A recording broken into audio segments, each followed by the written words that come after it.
Merci de nous renouveler votre fidélité. Nous recevons le directeur général de la Sénégalaise des eaux, Abdoul Bal. Bonjour, monsieur le directeur général. Bonjour Mamoudou, bonjour à tous les auditeurs de la RFM. Merci d'avoir accepté notre invitation en ce dimanche 18 mars 2018. Un grand jury, le jour même justement, où se tient au Brésil le Forum mondial de l'eau.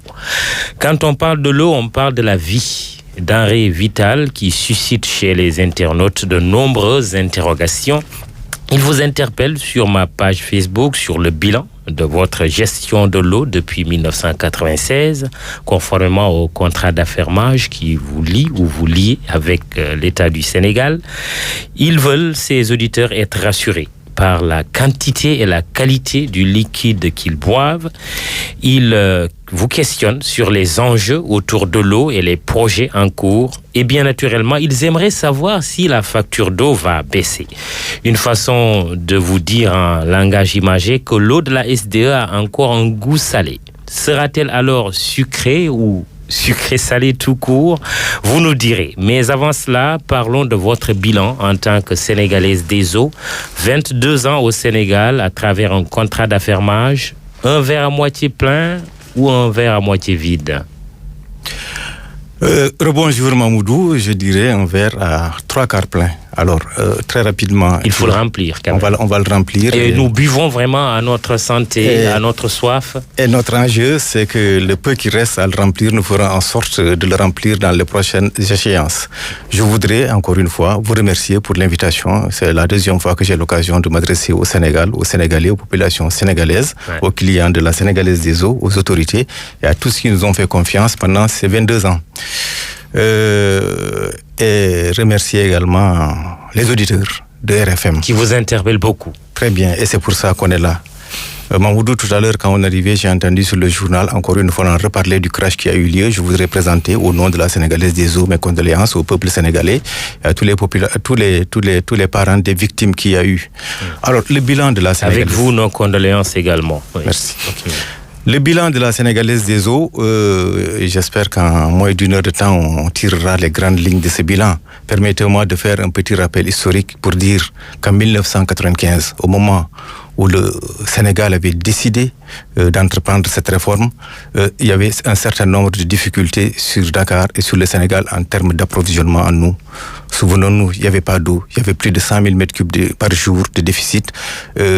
L'équilibre financier n'était pas atteint. La Société nationale d'exploitation des eaux du Sénégal, qui était là à l'époque, était tout le temps subventionnée pour pouvoir tenir en tant soit peu un service.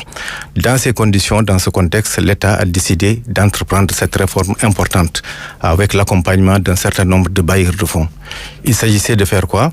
De créer des conditions pour que tous les Sénégalais, tous les clients puissent accéder à l'eau. Il a fallu faire quoi? Lancer un appel d'offres pour qu'il y ait une société de patrimoine qui est chargée, on va en parler tout à l'heure, chargée de réaliser les infrastructures, SONES, et faire appel à un opérateur privé dont la particularité, c'est d'effectuer un certain nombre de gestions, une gestion simple, planifiée, pour arriver à un niveau de performance qui rend fiable et viable l'hydraulique urbaine. C'est dans ce contexte également que donc cet appel d'offres a été lancé en 1995, comme il va être lancé aujourd'hui, comme il est en train d'être lancé.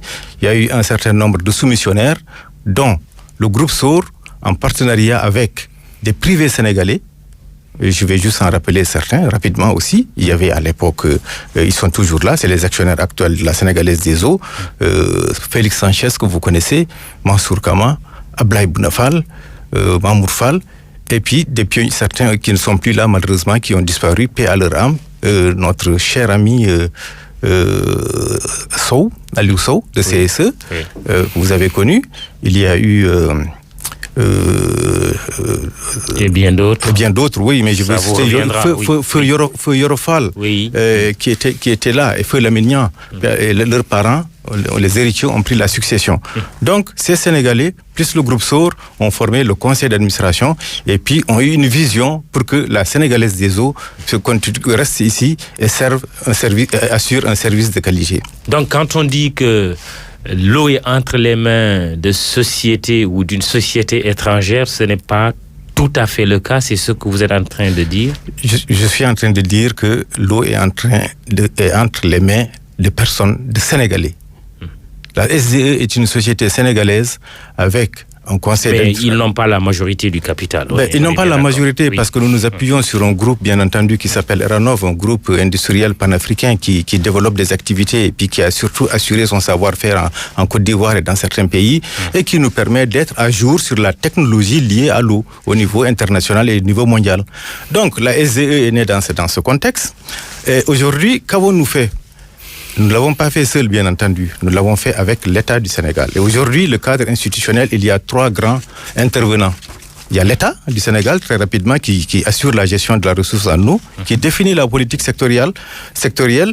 Mamoudou, vous avez parlé de tarifs tout à l'heure. Eh bien, c'est bien l'État du Sénégal qui définit la politique tarifaire. Aujourd'hui, le prix de l'eau est fixé par l'État du Sénégal par le biais du ministère de l'Hydraulique. Il est de combien au mètre cube? Aujourd'hui, le prix, il varie entre la tranche sociale et de l'ordre de 200 francs le mètre cube et ça peut augmenter jusqu'à 500, 600 francs en fonction de ce que vous avez consommé. Donc, il y a cet État. Cher.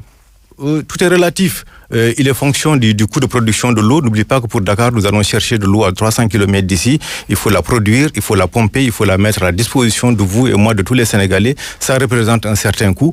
Maintenant, l'obligation et surtout la volonté de la Sénégalaise des eaux, c'est de faire en sorte que ce coût de revient, ce coût de production soit le plus faible possible pour en faire bénéficier toute la clientèle. Les auditeurs vous le demandent. Y aura-t-il une baisse prochaine du prix de l'eau au Sénégal?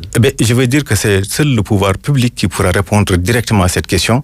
Notre contribution, nous, SDE, c'est de faire en sorte que le coût de production soit le plus faible possible pour permettre à l'État de prendre ce type de décision. Oui, si vous dites à l'État, oui, on est prêt, ça ne nous pose pas problème, l'État vous suivra. On est bien d'accord. Je vais juste dire que le prix de l'eau, il fonctionne de plusieurs paramètres, dont le coût de production, dont celui sur lequel nous pouvons agir, mais le reste, c'est la politique de l'État. Mamoudou, vous comprendrez bien que seul l'État peut se prononcer sur cette question. Ce que je veux dire, est-ce qu'une baisse du prix de l'eau peut être envisagée là? Oui, ça peut être envisagé par l'État du Sénégal si toutes les conditions sont réunies. Exemple, il suffit que l'État dise oui, je subventionne pour que le prix baisse. C'est un exemple que je vous donne. Donc, nous, à SDE, nous allons faire en sorte de créer les conditions pour que c'est même une obligation de responsabilité sociétale d'entreprise. Il ne faut pas surenrichir les coûts de production. Donc, l'État, c'est le premier acteur, je reviens à ça. Le deuxième acteur, la société de patrimoine, la SONES, qui gère le patrimoine, qui définit les besoins en eau, cherche les financements et réalise les ouvrages et les installations de production d'eau. C'est important de le préciser. C'est un acteur majeur de la chaîne, la société de patrimoine, à qui l'État a délégué, a concédé, disons, toutes ces installations de production et distribution d'eau.